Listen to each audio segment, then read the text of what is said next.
Hello everyone, welcome back to another episode of NISHANA'S recipe notes. ഇന്ന് നമുക്കൊരു ഉണ്ണിയപ്പം തയ്യാറാക്കി നോക്കിയാലോ. കുട്ടികൾക്ക് 4 മണി പലഹാരമായിട്ടൊക്കെ ഉണ്ടാക്കി കൊടുക്കാൻ പറ്റുന്ന നല്ലൊരു സ്നാക്കാണ്, ഒരു മധുര പലഹാരമാണ് ഈ ഉണ്ണിയപ്പം. അപ്പോൾ നമുക്ക് എങ്ങനെ ഉണ്ണിയപ്പം തയ്യാറാക്കിയെടുക്കാം എന്ന് നോക്കാം. ഞാനിവിടെ 3 അച്ച് ശർക്കര എടുത്തിട്ടുണ്ട്. അതിലേക്ക് ഒരു 2-3 ടേബിൾ സ്പൂണോളം വെള്ളം ചേർത്ത് കൊടുത്തിട്ടുണ്ട്. ഇനി നമുക്കിതൊന്ന് മെൽട്ടാക്കി എടുക്കാം.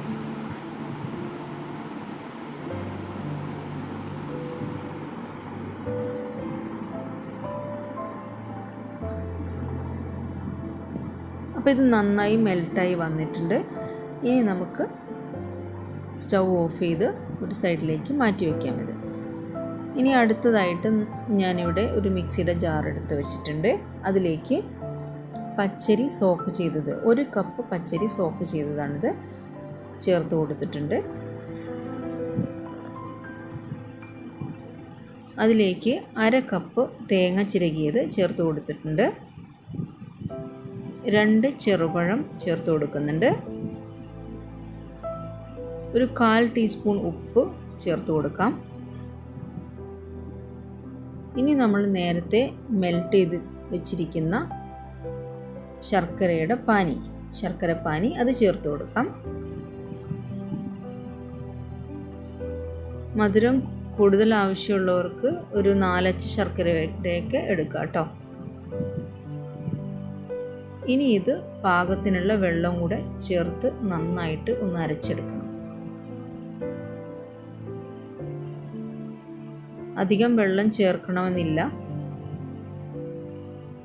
വളരെ തിക്കായിട്ടാണ് നമ്മളിത് അരച്ചെടുക്കേണ്ടത്.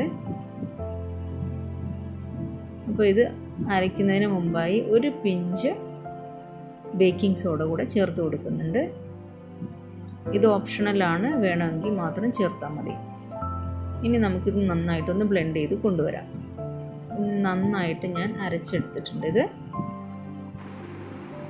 നമുക്കിതൊന്ന് തുറന്ന് നോക്കാം. എന്നിട്ട് ഈ ബാറ്ററിൻ്റെ കൺസിസ്റ്റൻസി ഒന്ന് ചെക്ക് ചെയ്യാം. നല്ല തിക്കായിട്ടുള്ള ഒരു ബാറ്ററാണ് നമുക്ക് ഉണ്ണിയപ്പം ഉണ്ടാക്കാൻ വേണ്ടത്.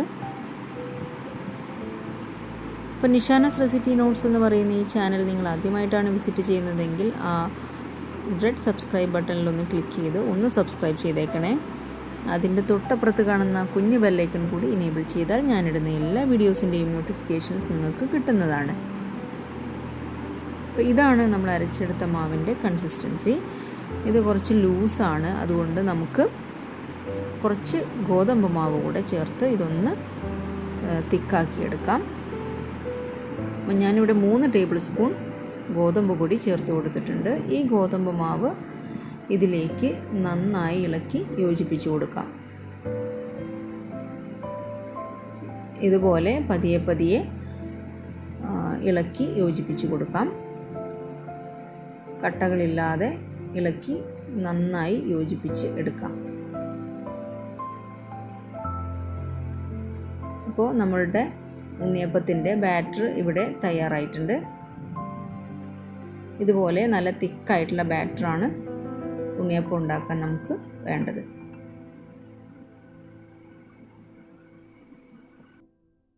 ഇനി ഇത് ചുട്ടെടുക്കാനായിട്ട് ഉണ്ണിയപ്പച്ചട്ടി നമുക്ക് സ്റ്റൗവിൽ വയ്ക്കാം. അതിലേക്ക് ഞാനിവിടെ ഒഴിച്ചു കൊടുക്കുന്നത് വെളിച്ചെണ്ണയാണ്.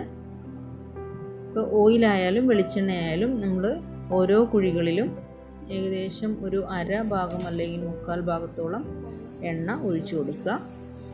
നിറയെ ഒഴിക്കണമെന്നില്ല. അപ്പോൾ ആദ്യത്തെ ഒരു ട്രയൽ നമുക്ക് നോക്കാം. എണ്ണ നന്നായി ചൂടായിട്ടുണ്ട്. ഇനി ഇതിലേക്ക് ഓരോ കുഴികളിലേക്കും ഒഴിച്ചു കൊടുക്കാം. നല്ല ചൂടായി നിൽക്കുന്ന എണ്ണയിലേക്ക് വേണം ഇത് ഒഴിച്ചു കൊടുക്കാനായിട്ട്.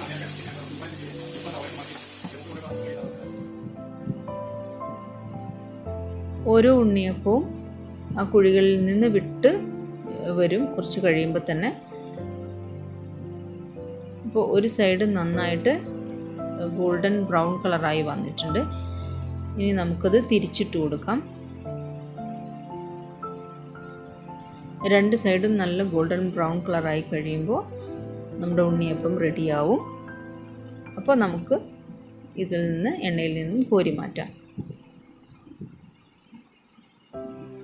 അപ്പോൾ നല്ല മധുരമുള്ള ഒരു 4 മണി പലഹാരം ഉണ്ണിയപ്പം ഇവിടെ റെഡി ആയിട്ടുണ്ട്. അപ്പോൾ ഈ രീതിയിൽ നിങ്ങളും ഉണ്ണിയപ്പം ഉണ്ടാക്കി നോക്കൂ. എന്നിട്ട് നിങ്ങളുടെ ഫീഡ്ബാക്ക് മറക്കാതെ കമൻറ്റ് ബോക്സിൽ ആഡ് ചെയ്യുക. നിഷാനാസ് റെസിപ്പി നോട്ട്സ് @gmail.com എന്ന് പറയുന്ന ഐഡിയിലേക്ക് നിങ്ങൾക്ക് മെയിൽ ചെയ്യാം. അപ്പോൾ നിങ്ങളുടെ അഭിപ്രായങ്ങളും നിർദ്ദേശങ്ങളും മറക്കാതെ എഴുതി അറിയിക്കുക. ഈ റെസിപ്പി ഇഷ്ടമായെങ്കിൽ നിങ്ങളുടെ ഫ്രണ്ട്സിന് കൂടെ ഷെയർ ചെയ്ത് കൊടുക്കുക. ഒരു ലൈക്ക് കൊടുക്കാൻ മറക്കരുത്. അപ്പോൾ മറ്റൊരു വീഡിയോയുമായിട്ട് വീണ്ടും കാണാം. Till then, take care. Bye bye. Thank you for watching.